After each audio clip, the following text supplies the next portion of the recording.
आइए, सुनिए, देखिए, समझिए सनातन सत्य। जैसी दृष्टि वैसी सृष्टि, दृष्टि विज्ञान। कुदरत, कुदरती रचना एवं कुदरत के कानून से शाश्वत सुख की प्राप्ति। जोधपुर के परम पूज्य महात्मा उपासक प्रोफेसर डॉक्टर सोहन राज तातेड़ के निर्देशन में सनातन सत्य। जैसी दृष्टि वैसी सृष्टि, दृष्टि विज्ञान।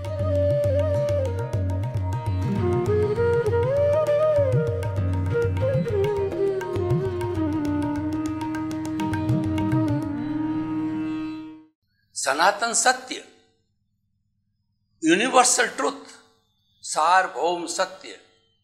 What is the ultimate reality of this cosmos? ये हम आपको बताना चाहते हैं। इसके पीछे हमारा उद्देश्य ये है कि आपको सम्यक दर्शन मिले, आपको राइट विजन मिले, आपकी रॉन्ग बिलीफ समाप्त हो और आपको राइट बिलीफ मिले। रॉन्ग बिलीफ जो है आपको जो है वो अधोपतन की ओर ले जाती है, राइट बिलीफ आपका ऊर्ध्वारोहण करती है और आपका जो ये जीवन है वो बहुत शांतिपूर्ण आनंदमय बनाने के लिए जो हमें राइट बिलीफ की आवश्यकता होती है। ये सारा कार्यक्रम हम कुदरत, कुदरती रचना और कुदरत के कानून के आधार पर प्रेषित करते हैं और प्रतिदिन नए नए विषय लेते हैं। तो आज का हमारा बहुत सुंदर विषय है कि भीतर बहता अंतहीन प्रवाह। वो प्रवाह कौन सा है? वो प्रवाह आनंद का है। हमारी रॉन्ग बिलीफ क्या है? उस आनंद को हम बाहर ढूंढते हैं। उस सुख को हम रोटी, कपड़ा, मकान और इन सुविधाओं के अंदर, धन, संपत्ति, औलाद और संबंध, इन चीजों के अंदर ढूंढते हैं, लेकिन वास्तव में वह सुख वहां है नहीं। मृग के लिए कहा गया है कि कस्तूरी कुंडली बसे और मृग ढूंढे वन माही। यानी कि कस्तूरी की सुगंध है वो इतनी मोहक होती है कि उसको पाकर के, सूंघ करके मृग इधर उधर भागता है, दौड़ता है। वो सुगंध कहाँ से आ रही है उसको पता नहीं कि मेरी नाभि के अंदर कस्तूरी है, उसकी जो ये सुगंध है।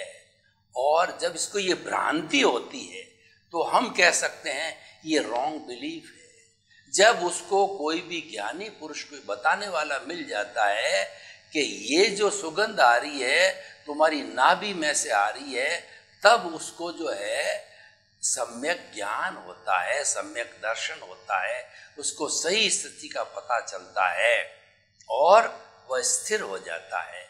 तो वास्तव में आनंद, सुख बाहर है ही नहीं, हम ढूंढ उसको बाहर रहे हैं। एक गुड़िया थी जो बाहर, उसके जो है वो झोंपड़ी के अंदर अंधेरा था, रात्रि थी, तो और बाहर उसके जो है म्युनिसिपैलिटी की ट्यूबलाइट जलती हुई थी।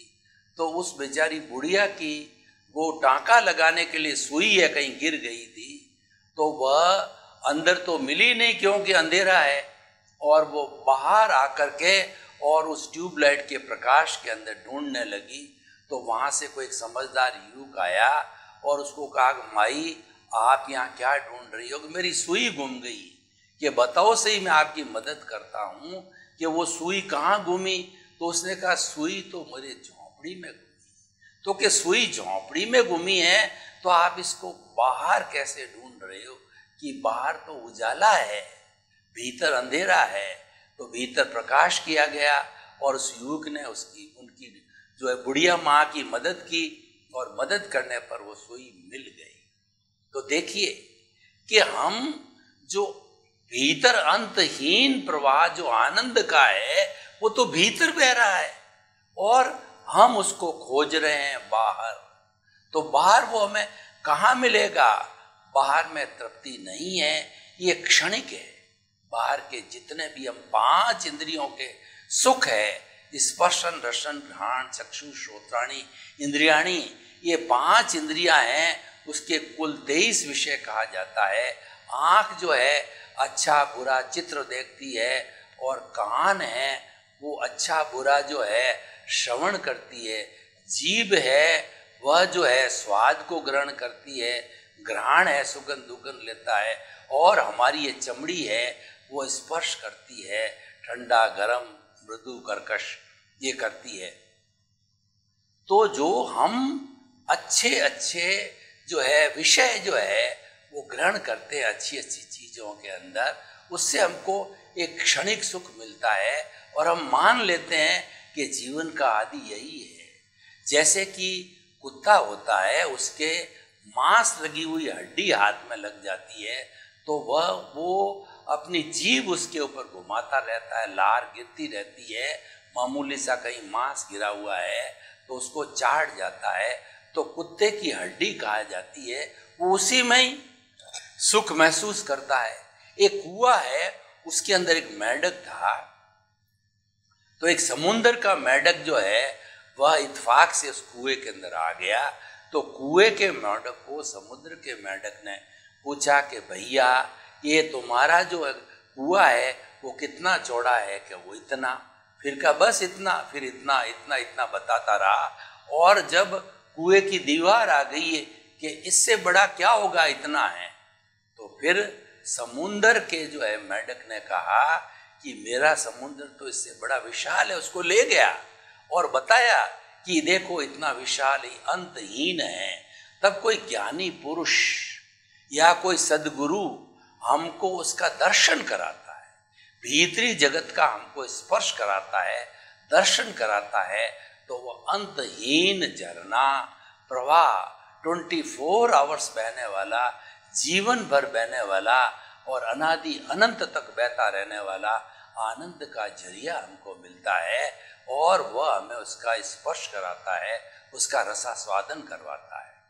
अब देखिए कि जो अंतहीन बहता आनंद है ये हमारी आत्मा का लक्षण है। हमारे भीतर जो चेतन तत्व है उसका लक्षण है ज्ञाता दृष्टा। जानना और देखना, वो अशरीरी होने के कारण मात्र जानता है, देखता है, और वो सच्चिदानंद है। सच्चिदानंद का अर्थ हो गया, सत का मतलब विनाशी, चित्त का मतलब वो ज्ञान दर्शन वाला है, और आनंद उसका लक्षण है।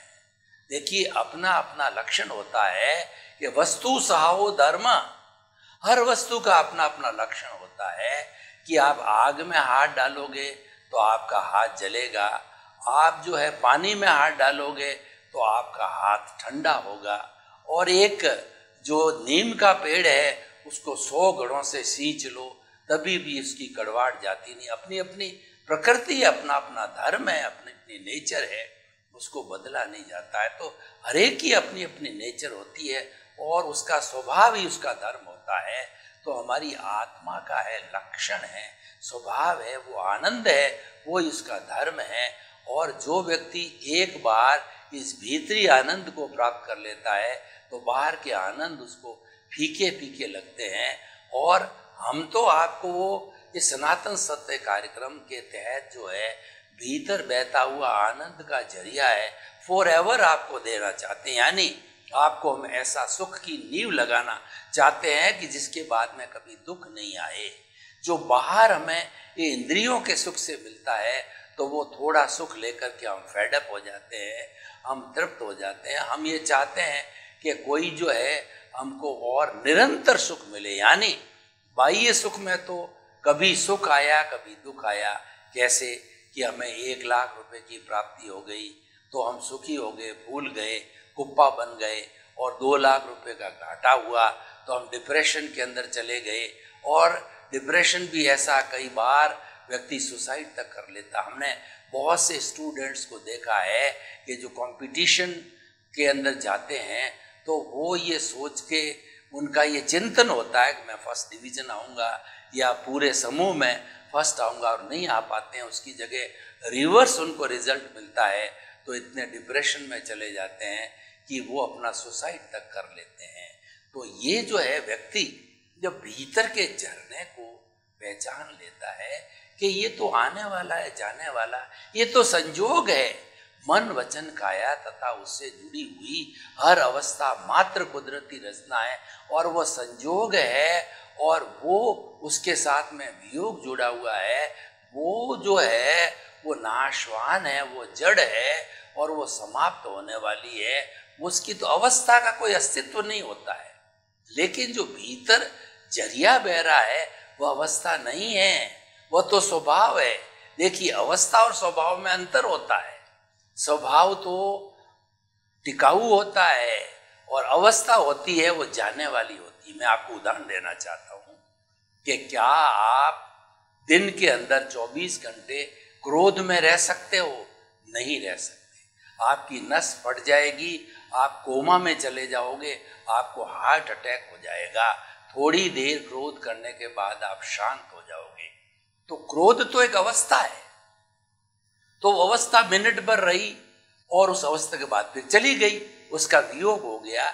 लेकिन जो है हमारा जो क्षमा भाव है, हमारा जो उसके साथ हमारा क्षमा और शांति का भाव है, वो हमारी आत्मा का स्वभाव है, उसमें हम हमेशा रहते हैं।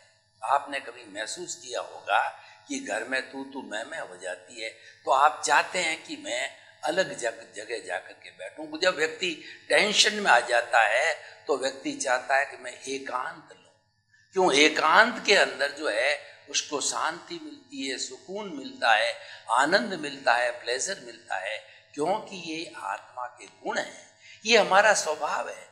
तो स्वभाव टिकाऊ रहता है और जो हमारी अवस्था है वो विभाव होती है, वो नाशवान होती है। इसीलिए बाह्य जगत जितना है उसको आप विभाव मानो, बाह्य जगत को मात्र आप अवस्था रूपी मानो और उस मन वचन काया से निकलने वाली अवस्था है उसके साथ जुड़ो मत, उससे संपर्क मत करो, उसको मात्र जानो और देखो। आप ये जानिए कि ये दुख भुगतने वाला ये शरीर है, ये अलग है, मैं अलग हूँ और ये सुख इसको भोगना पड़ेगा, ये ठीक हो जाएगा, ये मामूली सा दुख है।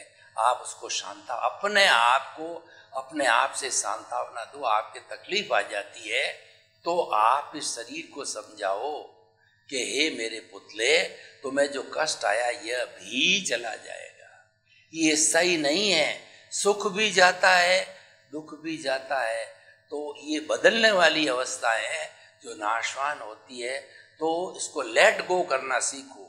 हम जब जीवन के अंदर इन आने जाने वाली परिस्थितियों को लेट गो करना सीख लेते हैं तो अच्छा एक जीवन जीने की कला सीखते हैं।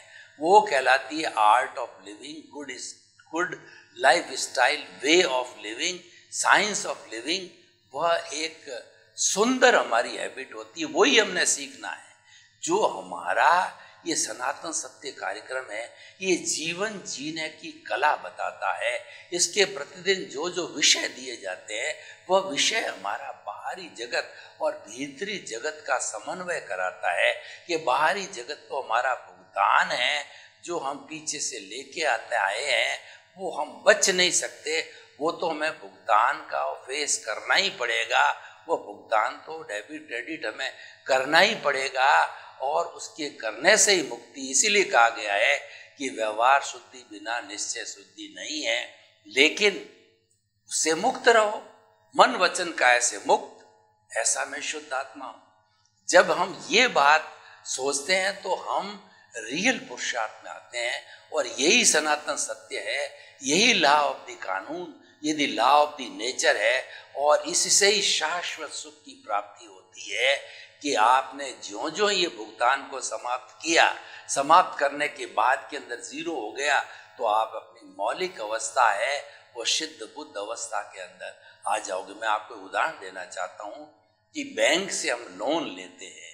मान लीजिए आपने 1 लाख रुपए का लोन लिया, तो वह लोन लेकर के पास होते ही हमारे अकाउंट के अंदर डेबिट हो जाता है। तो हम जो है हमें साहूकार बनना है, यानी उस लोन को चुकाना है, कर्ज को चुकाना, कर्ज रखना नहीं है। क्योंकि कर्ज के लिए कहा गया है कि 3 बात से जीव को सदा राखिए दूर, कर्ज, बीमारी, मुकदमा और फिर खाओ भरपूर। यानी आपको आनंद का जीवन जीना है तो 3 बातों से परहेज रखना चाहिए। एक तो कर्ज से, दूसरा बीमारी से और तीसरा मुकदमा से। जो कर्ज होता है उसका मीटर ब्याज का चलता रहता है, न रात में सोता है और न दिन में सोता है। हम तो जो है रात में सोते हैं, परंतु कर्ज का ब्याज का मीटर दिन और रात एक गति से चलता है। और बीमारी, अगर छोटी मोटी बीमारी हो जावे उसका तुरंत उपचार अपने आप में करो, क्योंकि आप स्वयं के डॉक्टर हो।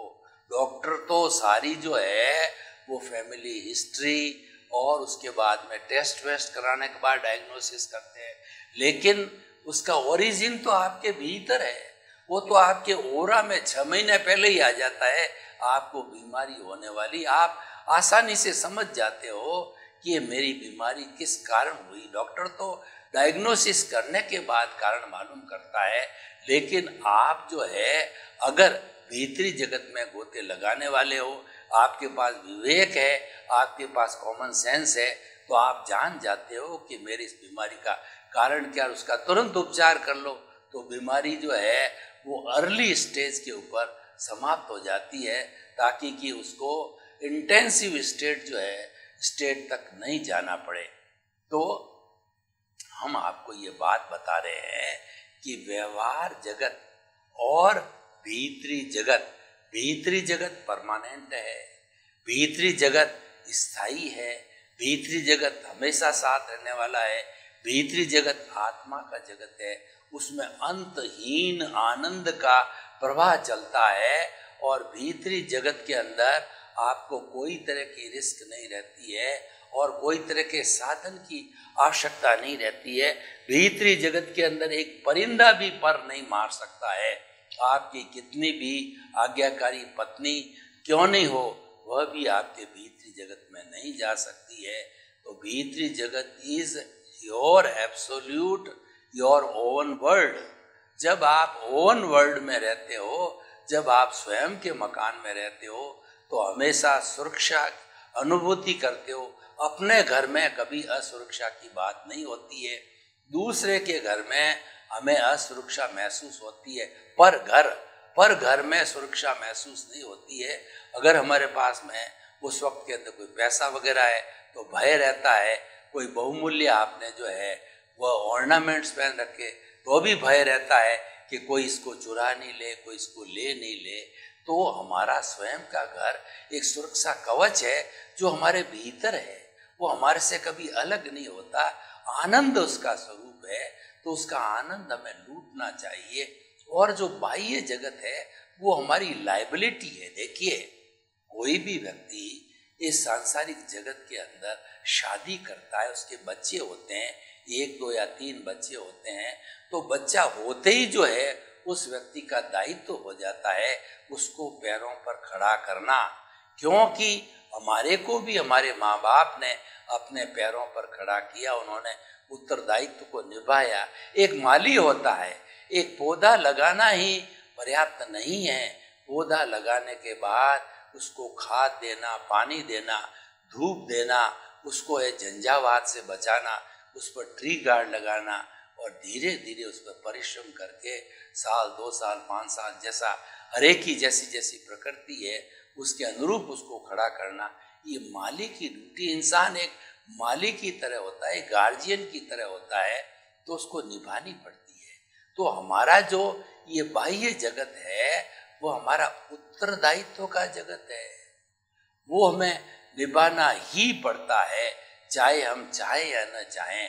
आपकी संतान को आपको पालना ही पड़ेगा, दूसरा आने वाला कभी भी नहीं पालेगा, क्योंकि वो आपकी लायबिलिटी है।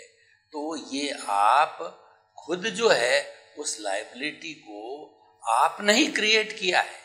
ये आपकी ध्वनि की प्रतिध्वनि है, आपके एक्शन का रिएक्शन है। पूर्व जन्म के अंदर जो कोई दूसरे नाम का व्यक्ति था और आत्मा यही थी। देखिए, ये सारी गतिविधि जितनी होती है वो आत्मा की हाजिरी से होती है, और जो बाहर का जगत का निर्माण होता है वह हमारे चेतना की हाजिरी से होता है। देखिए, भौतिक विज्ञान और आध्यात्मिक विज्ञान की बात करें तो भौतिक विज्ञान 5 तत्वों को मानता है। वो है मोशन, रेस्ट और आपका ये सारा पुद्गल और आपका जो है वो स्पेस और टाइम। ये 5 तत्व भौतिक विज्ञानी मानते हैं, उस पर काम करते हैं और उस पर आविष्कार करते हैं और उस पर रिजल्ट जो है निकालते हैं। तो हमारा अध्यात्म विज्ञान भी इनको 5 का मानता है। इसका मतलब ये 5 जो है, these are the universal truth, these are the sanatan satya which everybody agrees those our real truths। परंतु अध्यात्म विज्ञान उसमें आत्मा फूंकता है, उसमें चेतनता फूंकता है। उस जड़त्व के अंदर जो है वह चेतना का प्रवाह करता है। जब चेतना छठा तत्व जुड़ता है तब वह अध्यात्म विज्ञान होता है। और चेतन आने पर ही जो है हमारा पुनर्जन्म है, कर्म है और जो है प्रारब्ध और पुण्य है, प्रारब्ध और जो है हमारा उदय भाव है, पुण्य और पाप है।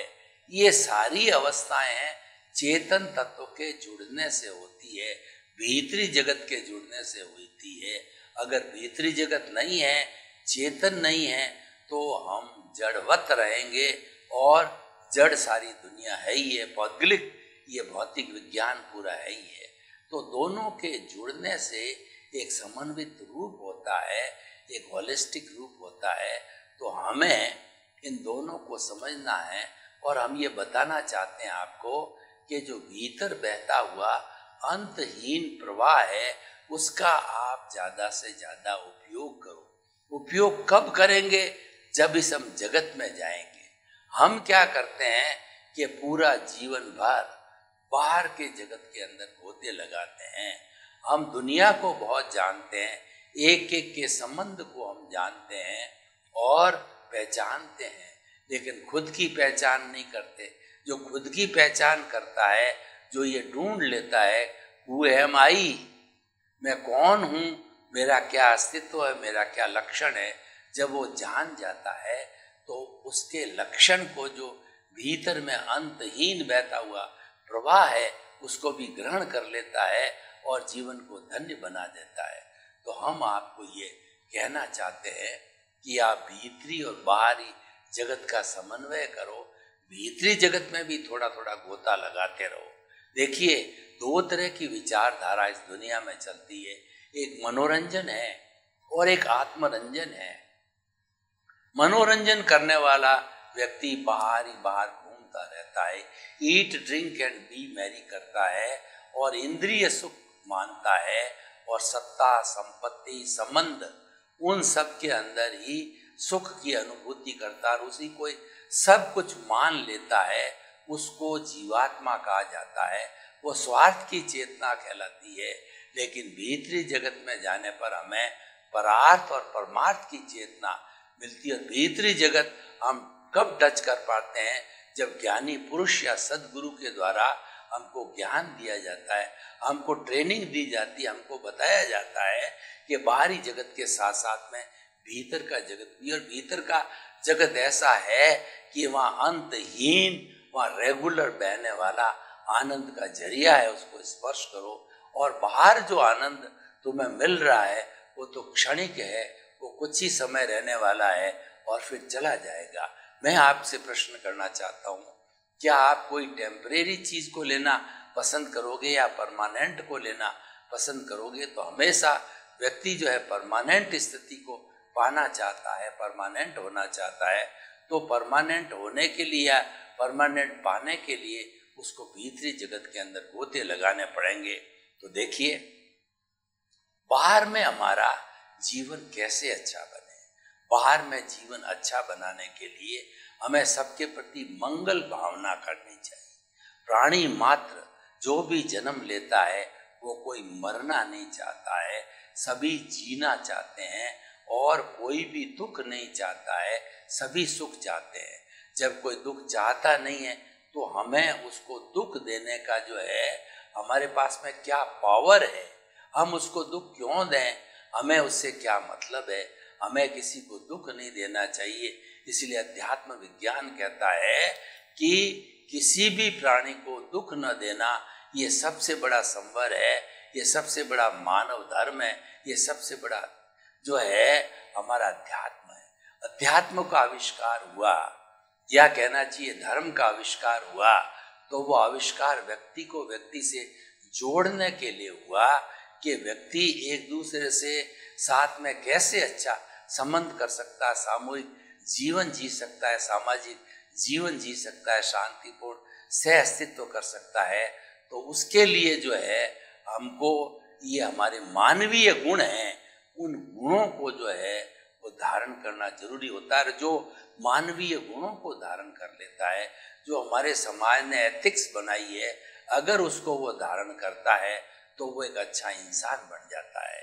तो हमारा सनातन सत्य है, आप एक अच्छे इंसान के निर्माण के लिए जो है हम ये सत्य देते हैं और ये सत्य बिल्कुल परफेक्ट है, क्योंकि ये कुदरत की रचना और कुदरत के कानून से जुड़ा हुआ है और कुदरत के ऊपर कोई नहीं होता है। तो हम ये कहना चाहते हैं अगर आप अच्छा जीवन जीना चाहते हो, क्योंकि कुदरत ने आपको जन्म लिया है, तो आप जो है इस कुदरत के अधीन रहो और कुदरत को समर्पित होकर के रहो। जब व्यक्ति कुदरत को समर्पित हो जाता है तो उसकी सारी समस्याओं का निदान आ जाता है, क्योंकि हमें हर चीज की पूर्ति कुदरत से होती है और हमारी रक्षा करने वाली भी ये कुदरत है। मैं आपको उदाहरण देना चाहता हूँ कि हमारा जीवन कितना सापेक्ष है। अगर ये पेड़ पौधे हमको ऑक्सीजन न दे, तो प्राण वायु न दे, तो क्या हम जिंदे रह सकते हैं? अगर किसान जो है वो अनाज पका करके और हमको न दे, तो क्या हम भोजन ले सकते हैं?